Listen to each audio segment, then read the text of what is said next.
Living Seed Media brings to you God's Word, which is His comprehensive equipment for changing lives. May the Lord impact your heart as you encounter His Word. For further inquiry or counsel, contact Peace House, P.O. Box 971, Boko, Benue State, Nigeria. Telephone numbers 0703 0363659, 0703 7681198. Email address lsmedia@livingseed.org, or visit our website at www.livingseed.org.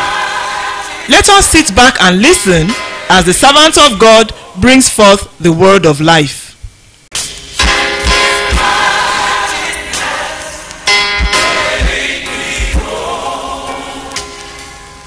Academic excellence has to do with being outstanding scholarly and intellectually.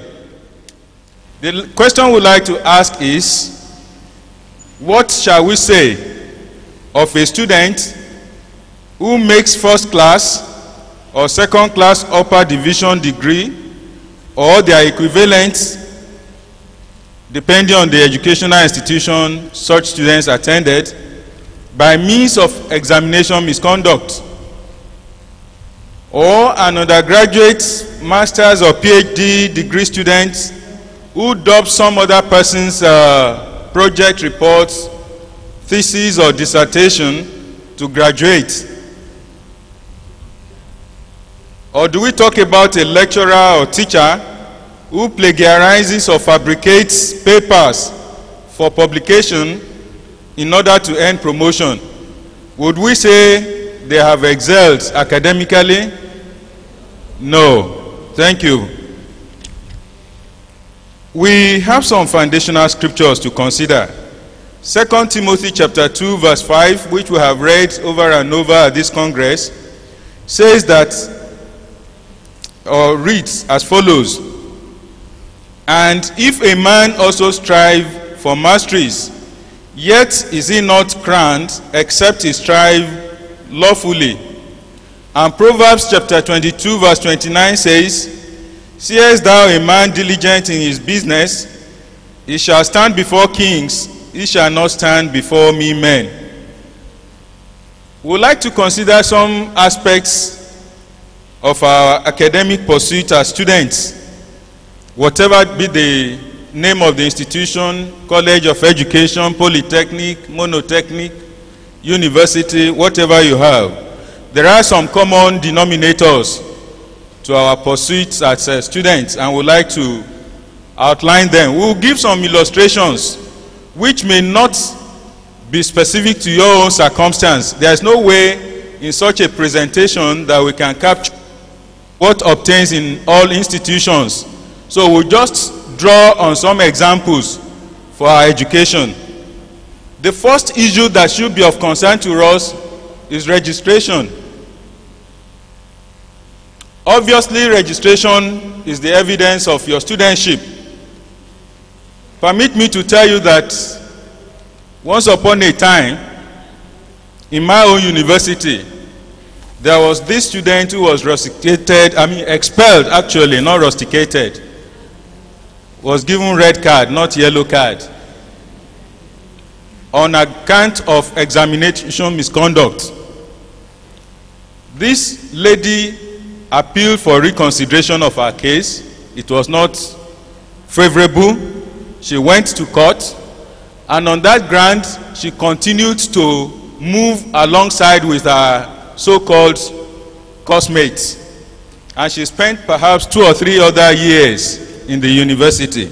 The relevant aspect of it is that at one point, in course of prosecuting the case, the lawyer pleaded that his client had been registered and was taking examinations steadily. And when the department was called to respond to that, they simply said, well, because of internet registration, it was possible for her to register on the internet. But as far as they were concerned at the level of the department, they were not registering that candidate. And of course, yours sincerely also taught that student 1 or 2 sessions. And I will always put a note by the side of her result, because I was not in any place to check her registration. But I knew that she was already expelled, and I was not in position to enforce the expulsion. So I will simply put there, so nobody will implicate me in future, check registration status. To cut the short story long, or long story short, by the time she moved herself to the final year, she realized that she didn't have any basis, because nobody officially registered her. Even though she was taking examinations and all that, nobody released results to her. So what we are saying is that registration is the first evidence of your studentship. And that's what qualifies you to attend lectures, take exams, and all that. If you may attend lectures, take exams, like I just mentioned, without registration, nobody will give you results. So you are not validly a student. Remember, the passage we just read now, 2 Timothy chapter 2, verse 5, says, if somebody strives for mastery, it must be done lawfully. I hope there is none of you, our students here gathered, who hasn't been getting properly registered in your various institutions. There are various rules operating in the various institutions, so we cannot capture them all, like I said. But I do know that most institutions talk about early versus late registration, sometimes with penalty imposed. And in some institutions, failure to register for 2 consecutive semesters may amount to the students being declared as voluntarily withdrawn. Of course, there are provisions for deferment of studies on grounds of finance or health.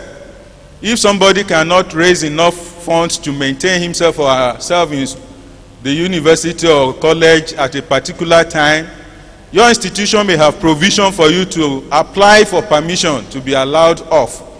And that period will not be counted against you with regards to residency. But if you take laws into your hands and you go away for 1 semester, maybe nothing will happen to you. But by the time you are absenting yourself for 2 semesters, you will be considered to have voluntarily withdrawn. We should talk also about registration for courses. Some universities are advanced in terms of being digitalized. The students can do all their registration on the net. Some are still analog and digital. You understand? You carry your forms about, you still get registered on the internet. Some may be simply registered carrying their hard forms about. Whatever it is, follow the instructions in your institution. I know also that in some institutions, registration by proxy amounts to a misconduct. It's punishable depending on the gravity. Sometimes rustication for a semester or 2 and all that. I don't expect you to register by proxy, because apart from the penalty, what about the problems of registration done in error? When I endorse my students' forms, I often find that some of them will use wrong course codes and course titles, and they often cause problems to the authorities in terms of compiling the results. Just the current semester, I found 100 level students registering for what is supposed to be a 2nd semester course in the 1st semester. How do you explain that? And I found a number of them doing that. Please don't depend on your friends to view the courses you are to register for you. Go view them by yourself so as to avoid errors. There is also this practice that some students would like to hide away some failed lower level courses in the hope that they can escape them. In my own institution, we have found ways of arresting people with such intentions. As we'll be talking about cumulative credit and all that subsequently, each program in each institution we would expect to have minimum cumulative credits earned to be able to graduate. And when a student is short by 1 or 2, as we have often found out in my own institution, we find out that they were deficient and they will not be able to graduate. And unfortunately, somebody may be held back by just 1 credit unit course for a whole year. So please don't play pranks. Of course, there are digitalized universities, like I said, where the software for registration brings up the lower level courses you have failed. You don't need extra effort. You don't need your exam officers to do that for you. But not all universities are at that level yet. So we will counsel you to be sure to register for your lower level courses. Don't try to hide them away. The system has a way of detecting that. I have a very nasty story to tell. When I was an exam officer some years back, there was this student. When I checked his records at the point of graduation, I discovered there was 100 level course, a chemistry course that he was owing. Rather than the student agreeing with me and registering for that course, he went up and down to see if he could circumvent that. Time will fail me to tell you the details. But what happened to him was that at the end of the day, he spent extra 2 sessions. And by the rule we were operating as at that time, if you spent more than 6 years, you only qualify for pass degree. Such that this student who should have graduated with a 2.2 degree ended up with a pass degree. I felt really sad. The day he met me and said he had finally resolved to register for that course. He thought I was meddling with his records. I even petitioned the head of department to protect him from me and all that. It's a long story. So please don't play pranks. You will pay for it at the end of the day. We do know that in some institutions, some courses are designated core courses, some are designated electives, some are designated prerequisites and all that. You need to familiarize yourself with whatever rules operate in your institutions. But we know that for core courses, you necessarily must pass them. For electives, some you may just register and have experience, whereas some are compulsory electives, such that once you register them or register for them, you must pass them before you can be allowed to graduate.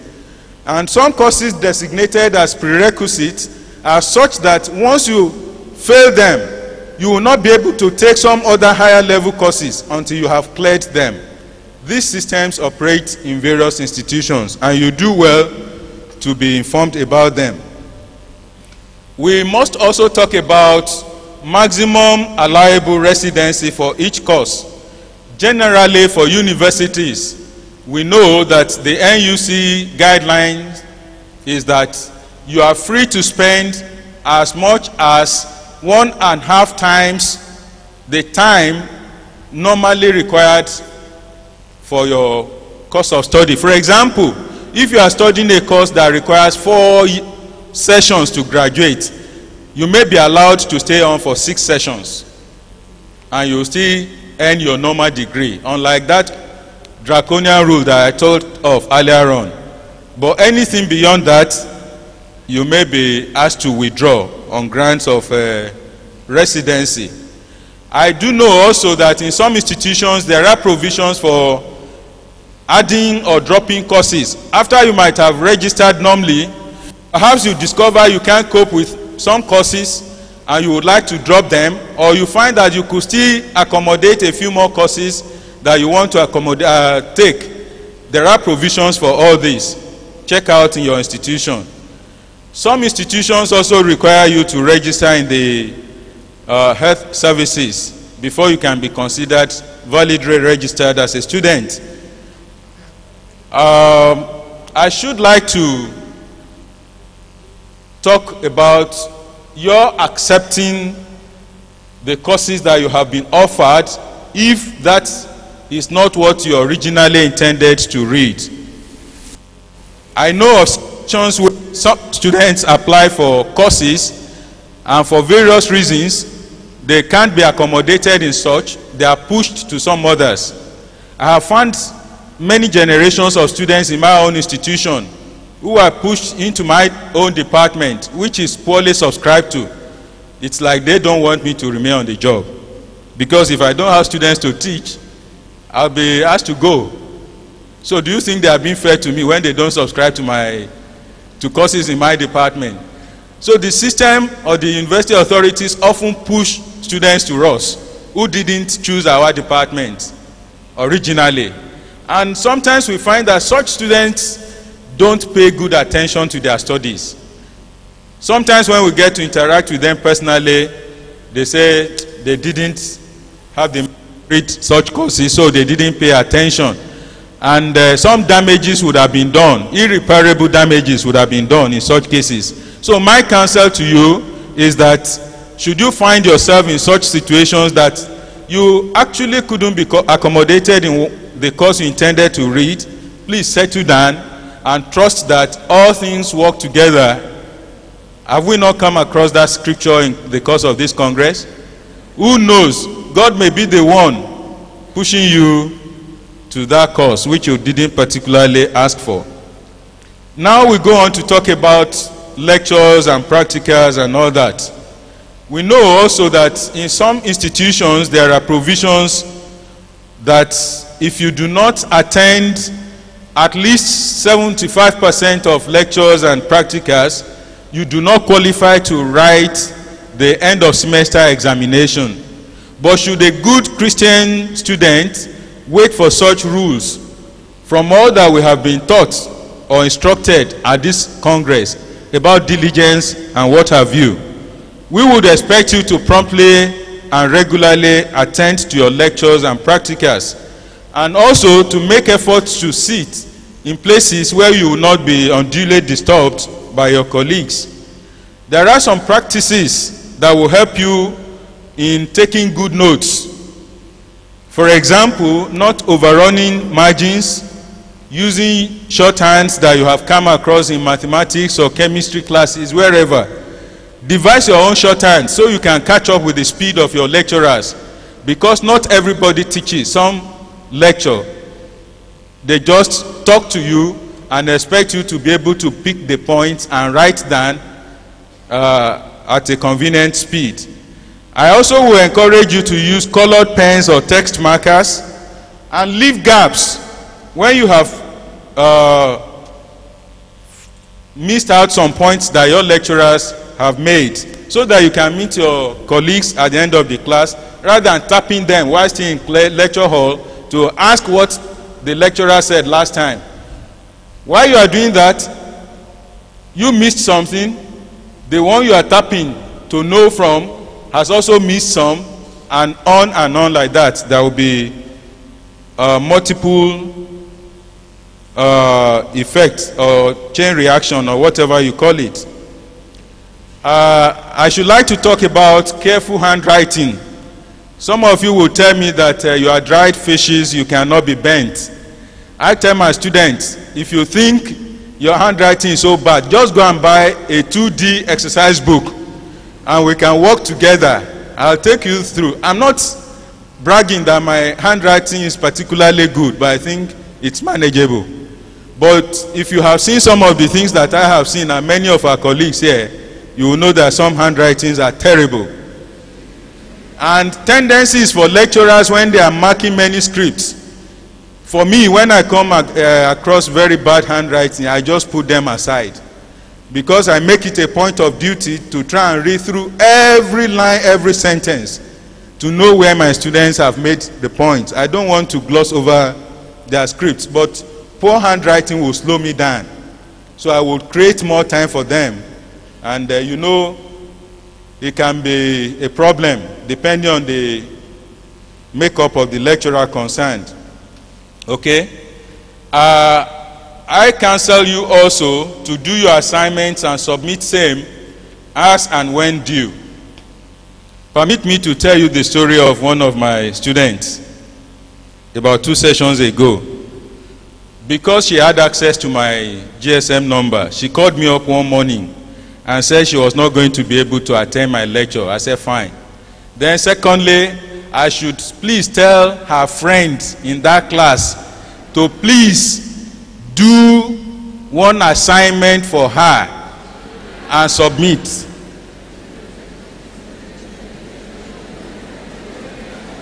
So I said to her, the first part of the message I accepted. The second part, I didn't hear you. Did I not hear her? I heard, but you know what I meant that I didn't hear her.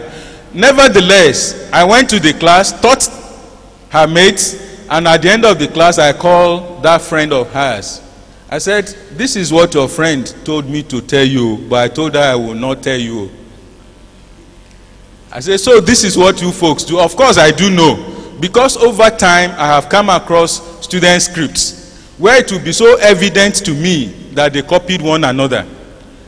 For example, when I teach a statistics class, a take-home problem, there's no easy way. So what I do in such cases sometimes is to score 0 for all of them that I can find evidence that they copied one from another.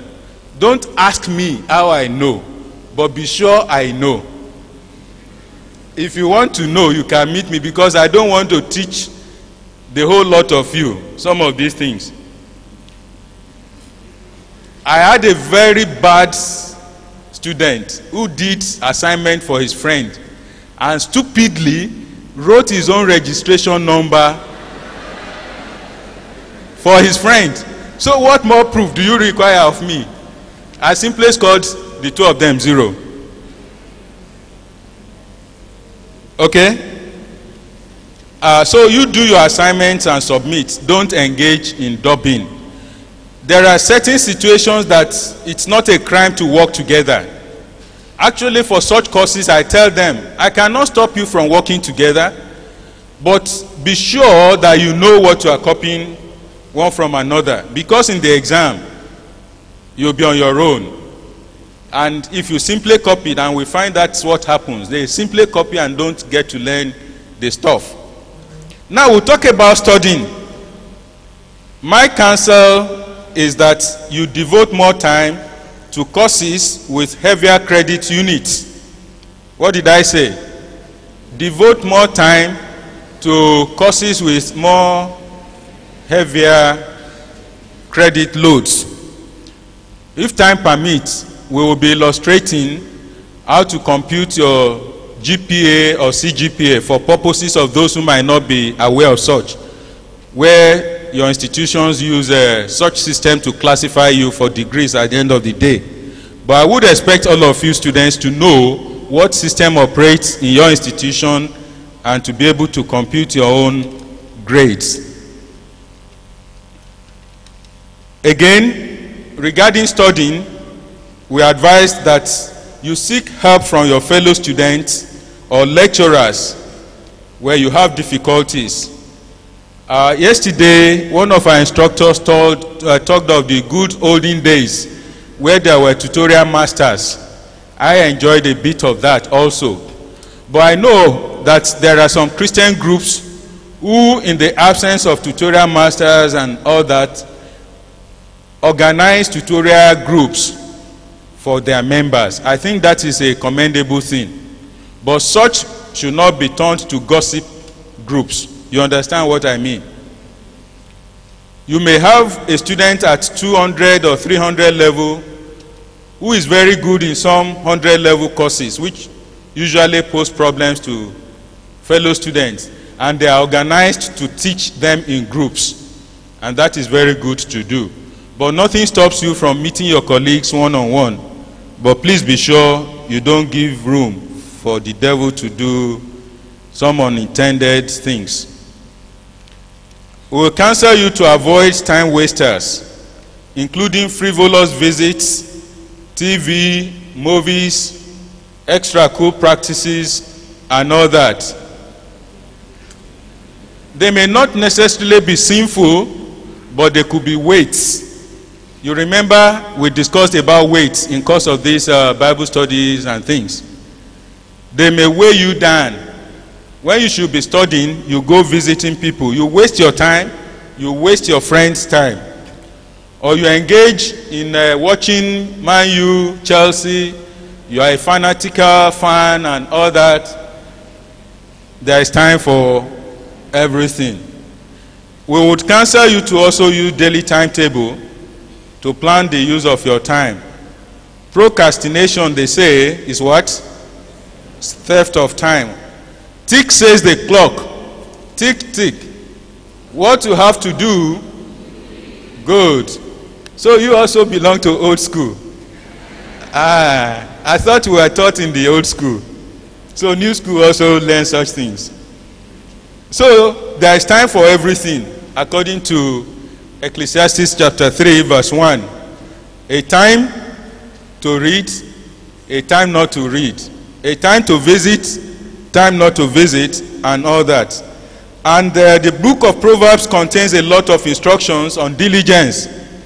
We have highlighted a few of such that you could read up on your own. We will counsel you also to plan your activities on a daily basis, on a weekly basis, on a monthly basis, if possible. Do not allow your work to pile up unduly. It has been said that work expands to fill time. If you are given 1 week to submit an assignment, tendency is to say, I still have a few more days. I'll do it on Wednesday. If it is due next week, Saturday, you say, I'll do it on Wednesday. You have enough to occupy you between now and that Wednesday. Wednesday comes, tendency is to say, oh, I can't do it today. I'll do it tomorrow. I'll do it tomorrow. Please avoid such. We already advised on accepting the courses you have been admitted for, even though forced on you. My belief is that if any student has honestly gained admission to read any course of study, such a student has enough intelligence to successfully prosecute it. And the Lord God says, my thoughts towards you are thoughts of good, not of, to give you. God expects you to graduate, and in very good grades too. Oftentimes, students ask for area of concentration. I hope you don't indulge in such. Me, I tell my students from A to Z, from first class to the last lecture we hold together. Even as a student, I know there were periods that I will be revising for exams, and somehow I will have this impression that certain things might not come out of exam, but I say, God, but please allow me to still master what is in there. On a serious note, even as a postgraduate student, that was the kind of thing I practiced. So don't bank, don't do like put betters who will say, last year the examiners brought the questions this way.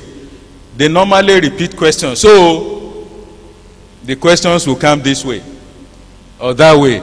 Even when it's the same set of lecturers who has told you they cannot change their patterns of questioning. And in some institutions, the lecturers are even changed from one session to another.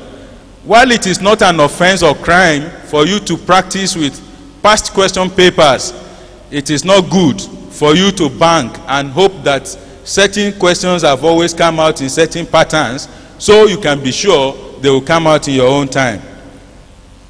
We talk about examinations. Some say that examination is not a true test of one's ability. That may be true, but no substitute has been found yet for examination. And you cannot be adjudged to have gone to, to be ready for the next level of study if you have not been tested in some way. Even in spiritual things, don't we know that testing is God's means of getting us to the next level in our spiritual growth? So, we should not be afraid of exam. Exam is normal. But we know also that the composition of the exam varies from one institution to another. Composition in terms of the grading system. In some places, the end of semester exam is 100%, whereas in some others, there's what is called continuous assessment, which may take as much as 30 to 40% of the grading for that exam.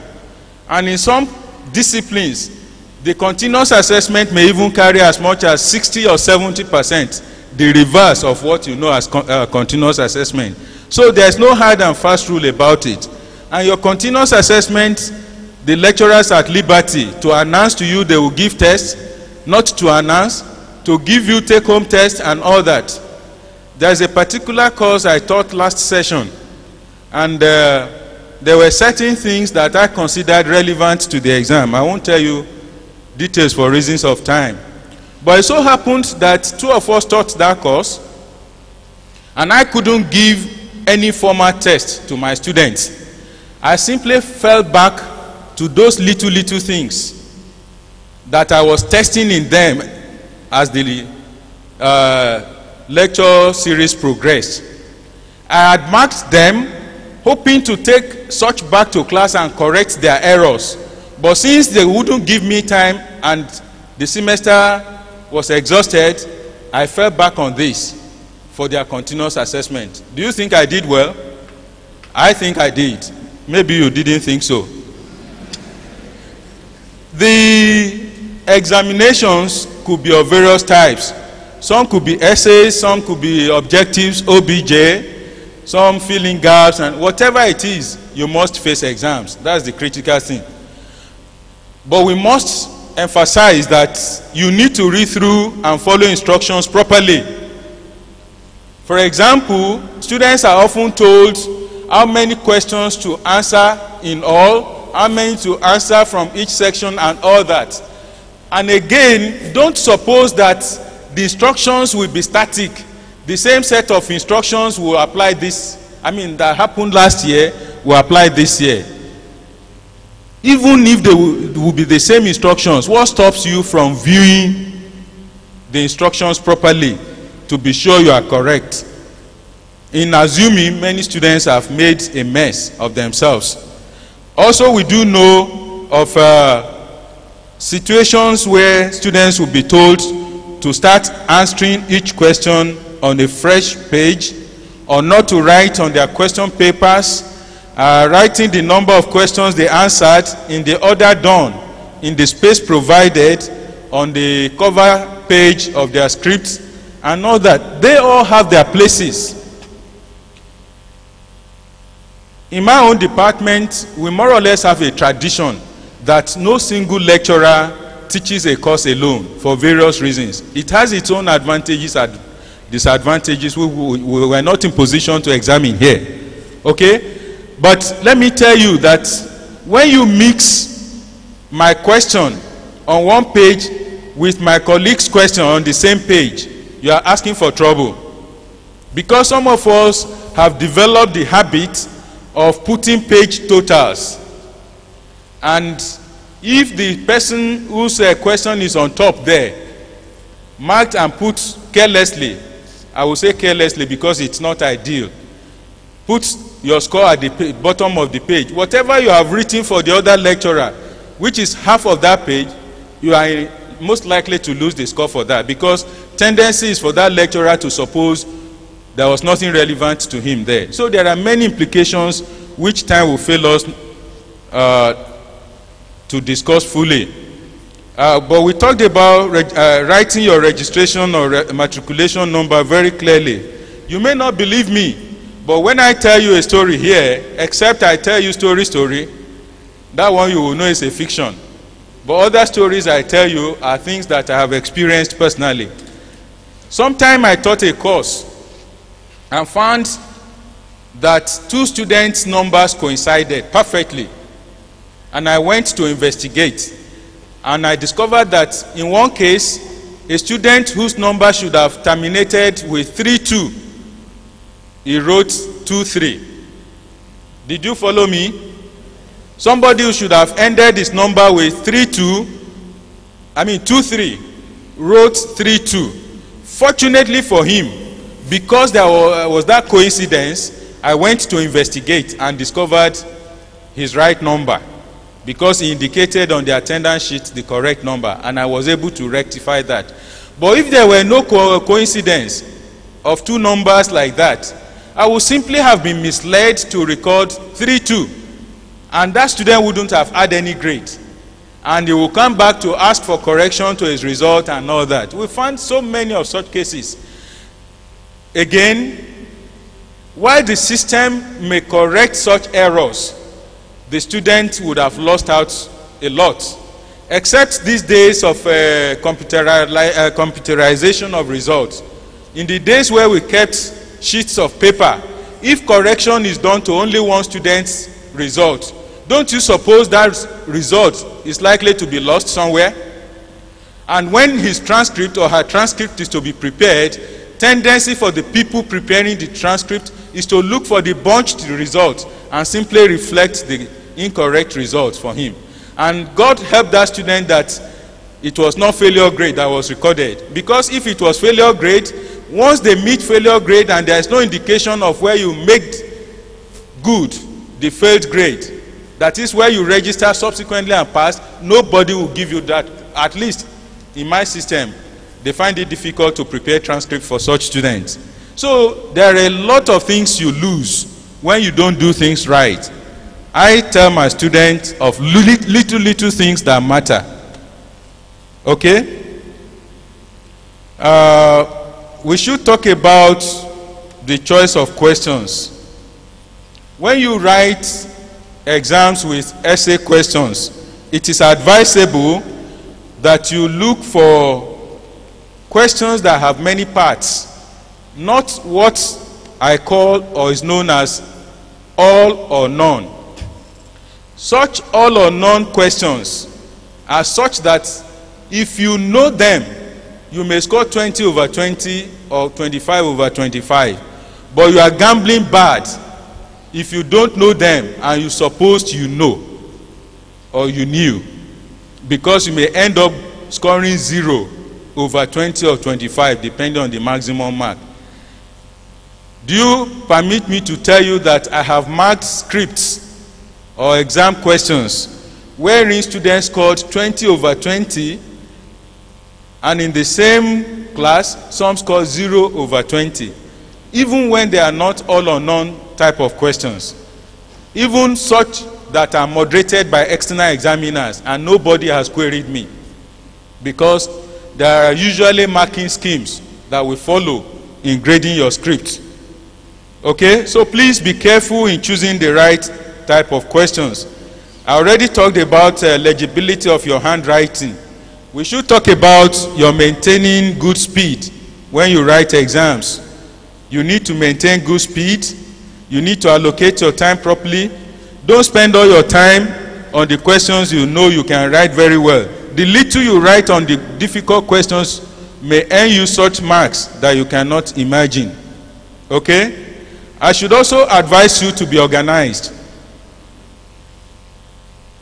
Be organized in the sense of outlining what you need to write upon when you are writing an essay. Sometimes we find students repeating themselves unnecessarily. They would have made a point upstairs, 1 or 2 paragraphs below, they repeat the same thing. Because I had some experience in marking WAEC, whatever you call it now, we were taught in those days that when you come across points like that, simply arrow up. Because students may protest. I will come to that hopefully, if time permits, that you have opportunities of protesting or petitioning against the grades that you have been awarded in any course, if you are so sure of yourself. So when you make such careless repetitions in my own course, what I simply do is arrow up, so that in case you petition, whoever is going to review my marking will know that there is something to look up.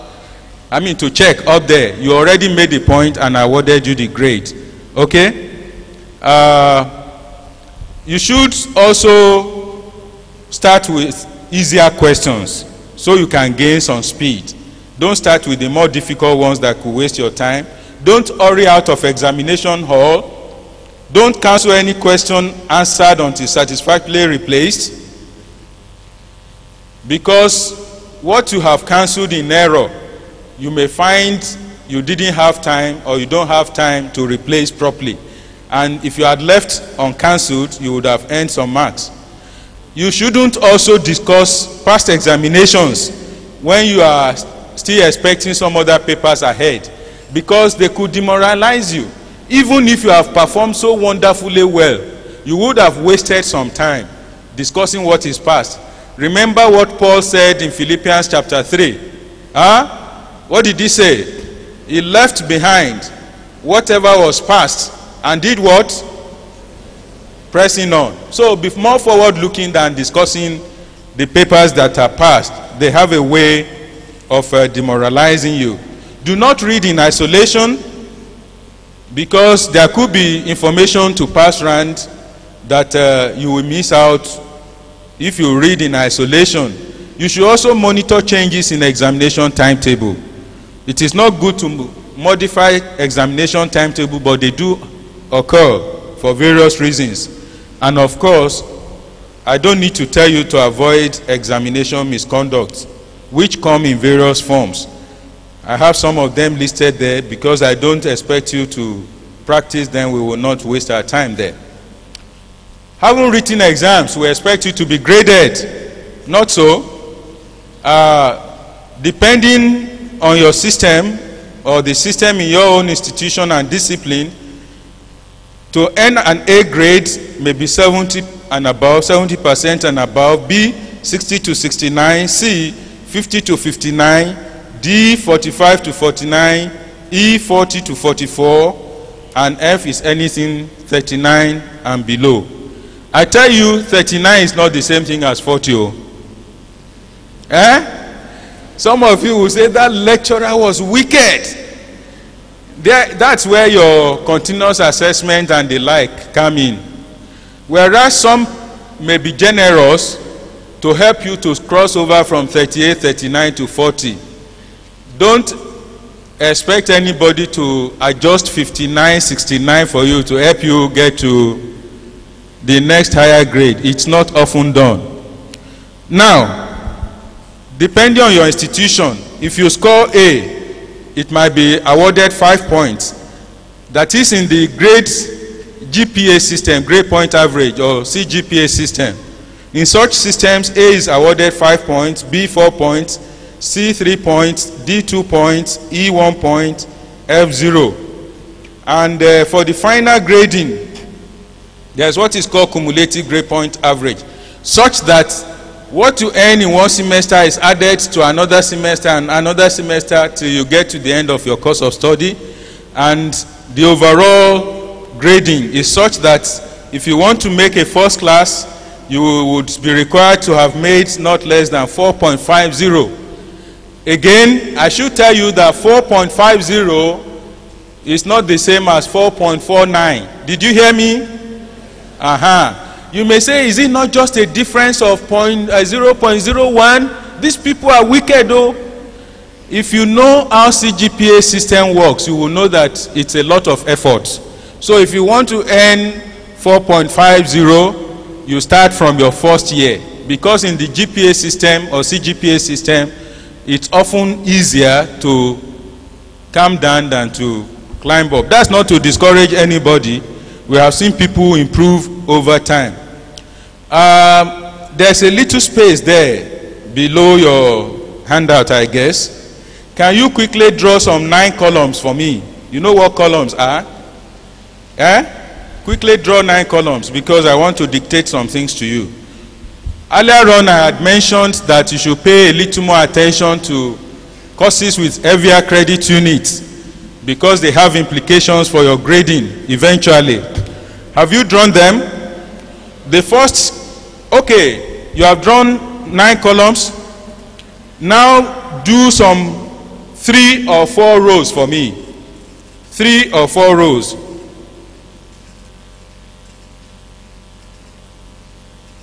Ignore the first 2 rows on top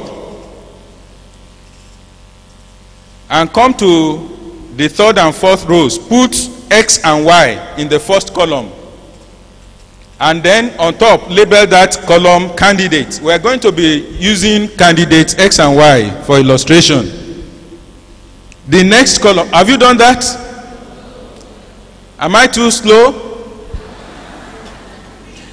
I said column 1, head it for me, candidate X, Y. We have two candidates we are illustrating with. Then when you get to the second column, the first row, put MTH101.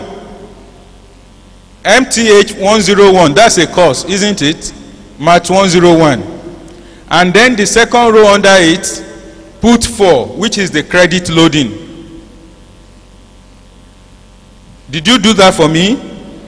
Next column, which is column 3, put CHM111, which is chemistry 111, and under it put 3, which is the credit loading. Don't let any of the things you are writing jam with the rows containing X and Y yet. Okay?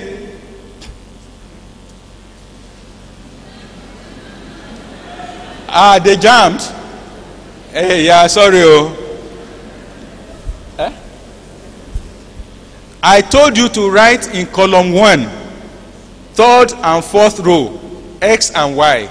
If you followed my instructions properly, you wouldn't be in error. It is from column 2, I said you write math 101 for the first row of column 2, and then under that you write 4, being the credit unit. Column 3 now, write chemistry 111 and 3, figure 3 there, meaning the credit unit. Column 4, write bio 101 with a credit unit of 2. Then the fifth column now, write GST 101 with a credit unit of 1. We have filled the first 5 columns, not so. Now for candidates marked X, put under math 101 a grade of A20 in that cell. You know, you are all computer literate, aren't you? So you know what a cell is. I'm partly analog, partly digital. So when I say something not quite like you understand it, you should understand. Have you filled in that first cell under column 2 corresponding to X, A20? The reason I said you should put A20 is that a score of A is 5 points. Did we not agree? 5 times 4, 20. Now you know. The next column for candidate X, put B12. Have you put B12? Next column, put C6. C, letter C, with figure 6. And then under GST 101, put F0 for that candidate. That candidate doesn't like GST 101. Too bad. No wonder the grammar is bad. Now for candidate Y, I will not give you all those headings anymore. Just fill in the cells for me. For candidate Y, put F0 under math 101, F0. Under chemistry 111, put C9. C9 under chemistry 111. Under bio 101, put B8. And under GST 101, put A5. Agree with me or disagree quickly. These two candidates scored the same number of A, B, C, and F. Yes or no? Thank you. These two candidates carried the same credit units for the semester, being 10. So put after GST 101, put TCC, meaning total credits carried, 10 for them. Then you will notice for the next column, being TCE, The first candidate X failed GST 101. That is 1 credit. So how many credits did he earn? 9. Put 9 there. But for candidate Y, he failed Math 101 being 4 credits. So how many did he earn? 6. Now you sum up those other figures that were attached to the letter grades. You will find the total points for candidate X is 38. The total points for candidate Y is 22. Not so? So you put TPE for me as the heading of that column, being total points earned. Finally, the last column, the heading is GPA, which is simply computed by dividing total points earned by total credits carried. Total points earned by total credits carried, which will come to 3.80 for candidate X and 2.20 for candidate Y. If you agree with the grading system that we mentioned earlier on, assuming this were the final CGPA for the 2 candidates, what would be the class of degree for candidate X? 2-1, second class upper. What would be for Y? That's what candidate Y is likely to be 3rd class, not even 2-2. But did they not earn the same numbers of A, B, C, and F? But their differences occurred in the credit loading of the courses where they earned those grades. So not all A's are the same. Did you hear me? You will need to pay attention to this. And that was why I counseled you that you should pay more attention to the courses with heavier credit loads, even though they may be more difficult, because they have implications for what points you earn at the end of the day. Sorry we didn't put that illustration there, because I had assumed most of you will be familiar with the computation, but it came to my attention that some might not be. We should go on to talk about some issues of academic standing. And the first issue we like to mention is that in some institutions there is this probation status which is awarded to students whose cumulative grade point average at the end of a particular academic session is less than 1.00. That student is placed on probation, meaning that the student has one more session to improve and get the CGPA to go beyond 1.00. If at the end of the following session the student still falls less than 1.00, the student is asked to withdraw on the basis of poor academic performance.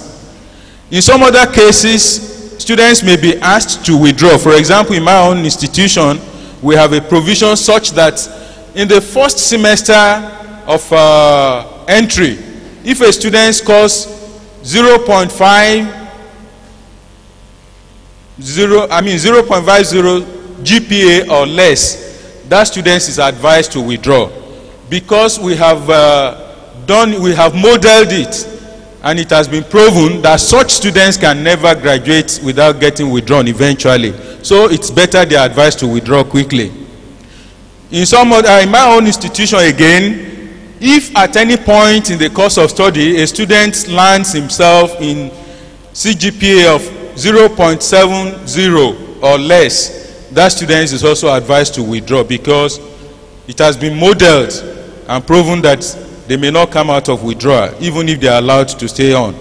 But the good thing is that if you are asked to withdraw from one course of study, depending on what operates in your institution, you may be able to latch on to some other courses of study. So don't suppose your own is finished, because sometimes some of us enrolled for courses we are not endowed to prosecute successfully, and we run into problems. When you change course of study, you may find where to fit into. We should highlight some aspects of planning. Some of them we already mentioned in passing. We talked about planning, which has to do with allocation of your resources. We talked about how you should plan on daily, weekly, and monthly basis. You don't have all that you require. Human wants are unlimited, so you must have a scale of preference. I hope my economics is still sound. You must be determined also. Like I said, if you legitimately got admitted into the course of study on your own merit, we expect you will be able to finish up. So don't let the devil intimidate you. I recently met a student in my institution who said every time exams are approaching, the devil will be suggesting that he must fail, he must fail. He never saw himself as a graduate, but as a primary school student. Such will not be your lot in Jesus' name. So be determined, be self-controlled. You know, in the university, you have freedom. Nobody wakes you up to go for lecture or go for practicals. You could choose to sleep 24 hours a day. You need discipline. Okay? And God has helped us in course of our Bible study. We talked about the discipline of an athlete. And since we're like athletes who are running, we must demonstrate discipline. Of course, training, attending lectures and all that, they are part of your training. But in all this, your training, add computer literacy. In all your training, add computer literacy. Don't ask me whether I'm computer literate. Because the requirement for me, I have escaped many things that you won't be able to escape. So you can, if you are not literate at this point that you are, your next holiday, go and enroll for computer literacy. Of course, you must feed well. I hear students talk of 100, 101 and all that stuff. Some of you are saving money for wants, not your needs. The allowance you are given, use it to feed well, because as a student you need a lot of energy. Okay? So feed well, and of course you must remain focused. I just want to remind you of the illustration that the keynote address speaker gave us yesterday. You still remember that illustration? The young king didn't see anybody on the left or right, whether they were cheering him or be focused. And talking of focus, don't let anybody tease you and give you impression that you are inferior because you are not reading engineering. You are not reading elect. And so you are an inferior student and all that. Time will fail me to tell you stories of some students I have encountered along that line. A teacher is not an inferior person. It's not inferior to a banker, an engineer or a doctor and whatever. We have different callings. Okay? Time is running out fast, but I must talk about some ancillary matters, some things that are not immediately related to your academics but are necessary. One of them is writing your name properly. I already talked about writing your registration or matriculation number properly. I don't want to waste time. But some of you probably have encountered problems which suggested or which indicated to you that how you write your name is a matter. It matters a lot. I don't have all the time. Please clearly indicate your surname. And there are systems by principles by which you can write your surname if you are not guided. Some forms you feel say surname first and all that. I don't take surname, that the one you write first is the surname. You either capitalize your surname or you underline it, or when you write it first you put it comma. But when Oyibo man says surname or the surname is the last name. This is particularly important for those of you who are in final year and will be writing project reports. And you come across standard text and you suppose that the first name mentioned in the reference where you have 3 segments of an author's name mentioned is the surname. That's not right. The last one in a standard text is the surname. Well, ask your lecturers if you are in doubt. Okay? I don't want to tell you of specific examples of people who have run into problems. And there's one of them, one of us around here who told us his story. I won't call his name out. Now, what about record keeping? It is important for you to keep records of your documents, your registration forms, your clearance forms, whatever it is that you have done in the university. Open a file. You don't ever know when you will need to refer to such. I found cases of students coming back for their certificates and not being able to trace their clearance forms and running into difficulties. You make applications for corrections to your results and you can't lay your hand on copies of such applications and all that. They have implications for you. I forgot to talk about petitioning in regard to grievances. If you feel offended that you have been awarded grades below what you expected or what you thought you had worked for in a particular course, there are procedures in various institutions, but be sure you are conversant with the procedure in your own institution. As we were watching the drama yesterday, I sat close to one of our elders, and he told me that in his own university, which happens to be my alma mater actually, that there was a protest by a female or so, and when it was investigated, it was discovered that the lecturer shortchanged that student, and that lecturer was dismissed from his job. Did you hear me? So don't be intimidated by the likes of Professor Williams that we saw in the drama last night. If you are a very sound student, no male lecturer will mess up with you easily. It is when you are a borderline student, and even in such cases, there are procedures for handling them. Okay? I know that going by the rules in virtually all institutions, sexual harassment of females is not tolerated. But unfortunately, some of you play into the hands of male lecturers by not doing your work as at when due. Like we said earlier on, when you go submit your assignment at awkward time, aren't you giving room for a stupid male lecturer to begin to make overtures to you? When you go visiting a male lecturer in his office at odd time, all alone by yourself as a female, you are asking for trouble. So don't do certain things.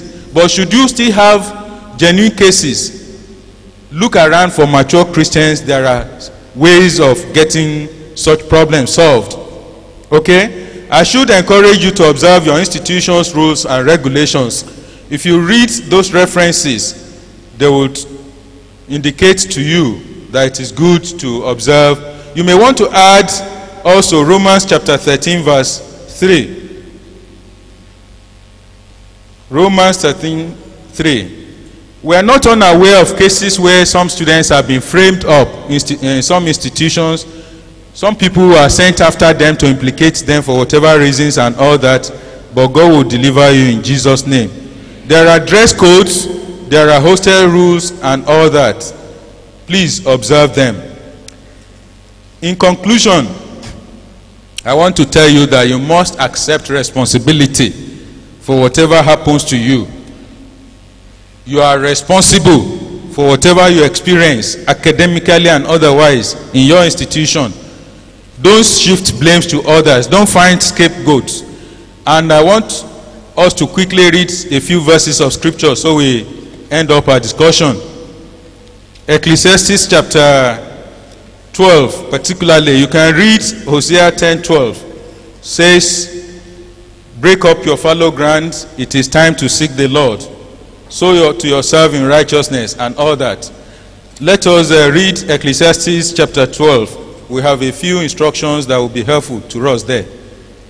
Ecclesiastes chapter 12 verse 13 to 14 says, let us hear the conclusion of the whole matter. Fear God and keep his commandments, for this is the whole duty of man. For God shall bring every work into judgment with every secret thing, whether it be good or whether it be evil. Okay? And verse 1 to 7 says, remember now thy Creator in the days of thy youth, while the evil days come not, nor the years draw nigh, when thou shalt say, I have no pleasure in them.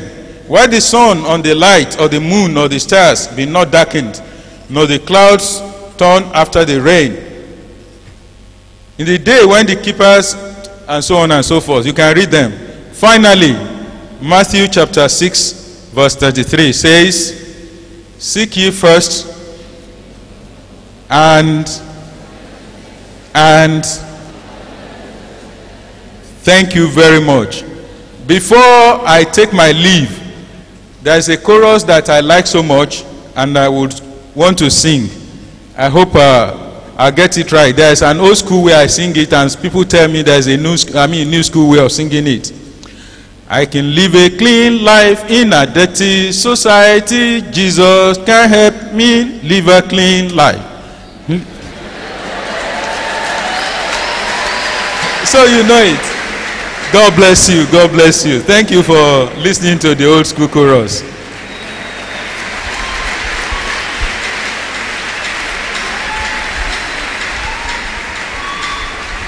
By God's grace, on Tuesday next week, I'll be writing a paper.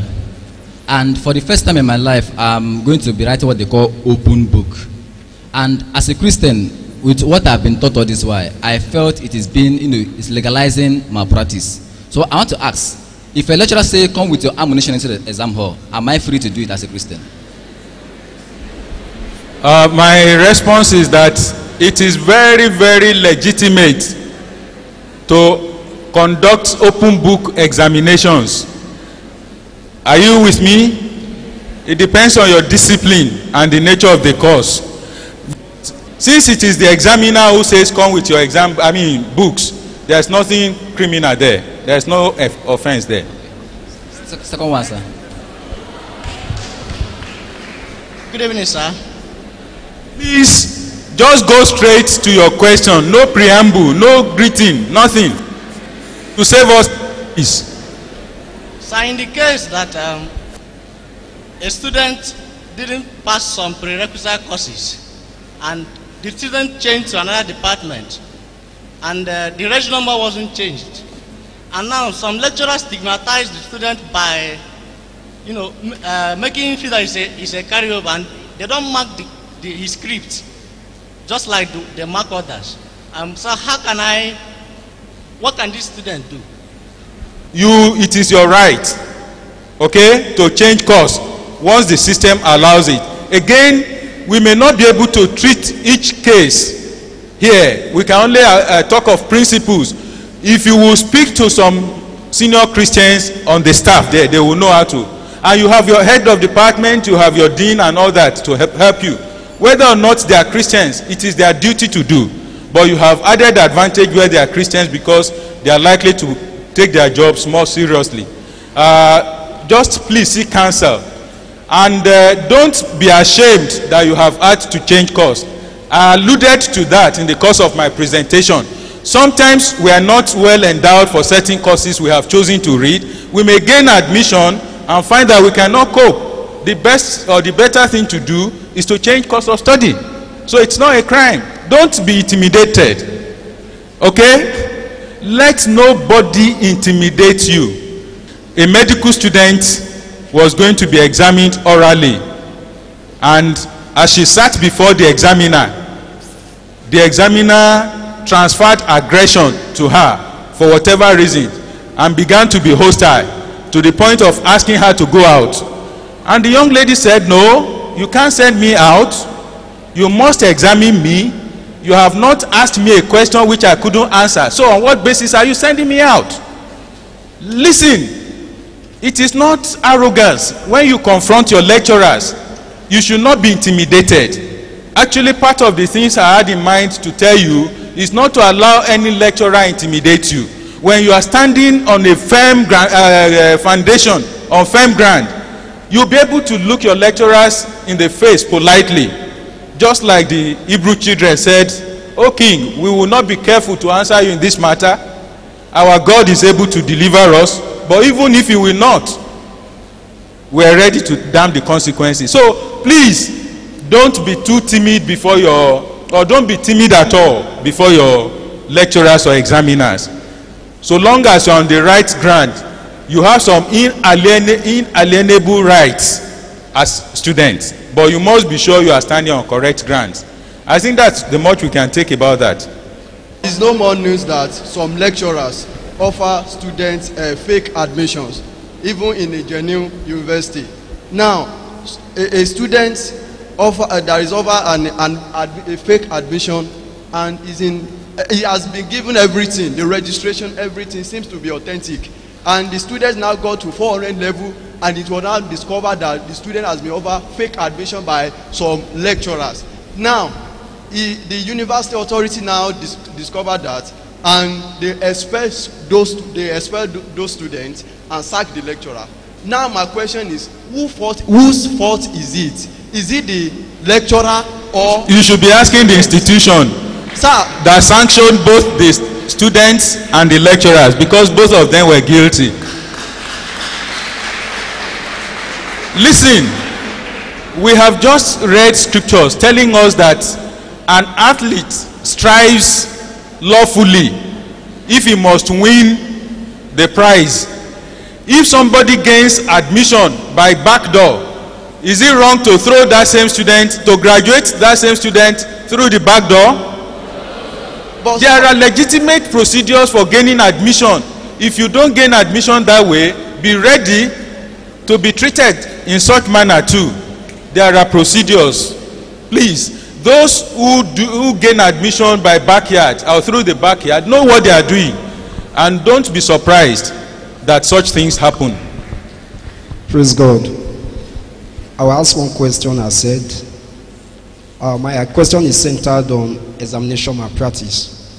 Sir, I would like you to comment on a situation where a typical examination paper was brought to a Christian student before the exam to solve, and coincidentally entering the examination hall, word for word of what is solved the previous night is what is solving in the examination hall. So my question is it malpractice? That's a difficult one for me. In what company of other students was that student reading or studying? That wait, it's theoretical the way you have put it, and I will answer theoretically. If all the questions that came out in the exam were what the question, Christian students solved with some other student, is an accomplice or an accessory after the fact of examination misconduct. Give an example quickly. An example, a typical example is this. In my school, all year one students, first year students, they are to study French. Now, take for example, I reside in Cameroon. I know how to speak French very well. So because of that, my colleagues, they'll just bring past question paper and say, please come and answer this question for us. How do we translate this? You know, and I translate everything for them. Then entering the hall, I see it. What I translated for all my colleagues, just yesterday night, is what we are solving today. I know that it is possible for some aspects of questions to be expected by candidates. My position is that if out of 5 questions in the exam you solved all the 5 previously, then you are a fact after you didn't do it intentionally, but it has turned out to be, depending on the circumstances, if those involved were apprehended and you are implicated eventually, be ready for it. But if it was just a matter of, I mentioned in my presentation that there is no crime in practicing with past question papers, and if the course examiner is such that repeats past question papers, is it a crime? No. But if you particularly look for it and you got it, then you committed misconduct. So I want to ask, having seen and known the importance of education in Nigeria or in our generation, and you talked about probation and withdrawal, so I want to know, to some students who cannot perform very well in their academics, you as somebody that is educated, are you now trying to say, or are you advising us that some people are not destined to be educated, or that some people, if they cannot cope with education, that they can go about doing some other things, whereas they have the interest to go to school? Interest is not sufficient. And who has said that everybody must be a degree holder? Are you saying that somebody who has no university degree cannot serve God. The Bible study coordinator asked us some things. I can't remember how they were asked, whether those were the things that will take us to heaven or not. Listen, part of the reasons I elaborated on all this in the course of the presentation, that some of us are actually not endowed or well endowed for the courses we want to study. Many students want to be seen as reading engineering courses, elect. In my university, sometimes we have over 600 applicants, whereas the spaces are not more than 100. For God's sake, look elsewhere if you can't get fixed up in that course. And let us get it clear. Somebody who has read agriculture, by the grace of God, I read agriculture. I don't think I'm inferior to an engineer. What matters is that you be the best in the course of study. Do you want me to tell you that I used to have a friend and a Christian who read Yoruba language, and shortly after we graduated, the fellow has been in the UK. I don't know whether he has returned because I haven't been in touch with him for several years. He got engaged in School of Oriental Studies or whatever they call it in one university there. I have another who read history and has migrated to the US. I'm not saying being in the US is the best thing, no. I mean, some of us are happy being in Nigeria. But you see, the things that really entice some of you to reading some courses which are not really, you are not endowed for and are not God's will for you, and you go, by all means, you secure admission through the main door, back door, you get in there and you get checked out eventually. Go and take some other courses that you are more suited for. That's the point to make there. We don't all have to read the same course. If all of us read electrical engineering and we are putting all the bulb here, who will produce the foods that we're eating? Huh? Who will drive the vehicles that brought you here? But you think the person who brought you in his vehicle is inferior to a graduate. That fellow is a professor in his own field, and you do well to regard him. Thank you.